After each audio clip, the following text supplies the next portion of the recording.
আগামী 14 ফেব্রুয়ারি ভালোবাসা দিবস অত্যন্ত গুরুত্বপূর্ণ একটি দিবস। এই দিবসটা দুই ভাগে বিভক্ত।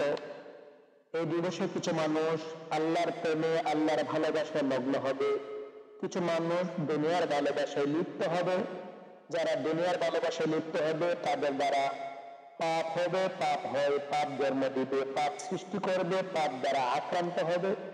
আর যারা আল্লাহর প্রেমে আল্লাহর দয়ায় আগামী 14 ফেব্রুয়ারি তথা আগামীকালকে ভালোবাসায় লিপ্ত হবে, তাদের শরীর থেকে গুনাহ ঝরে যাবে, গুনাহ ধ্বংস হয়ে যাবে, গুনাহ থেকে আল্লাহ পাক রব্বুল আলামিন গুনাহ থেকে মাফ করবে। অতএব প্রিয় দাদা ভাইরা, আপনাদের কাছে আমার অনুরোধ থাকবে, আগামী 14 ফেব্রুয়ারি তথা আগামীকালকে আপনারা ভালোবাসা দিবস, আশা করি এই ভালোবাসা দিবসে সারাটা রাত্রে আল্লাহ পাক রব্বুল আলামিনের প্রেমে, আল্লাহ পাক রব্বুল আলামিনের মহব্বতে, আল্লাহ পাক রব্বুল আলামিনের ভালোবাসায় কাটিয়ে দিবেন। আল্লাহ পাক রব্বুল আলামিন আপনাকে আমাকে তৌফিক দান করুন। সকলে বলে আমিন। আসসালামু আলাইকুম।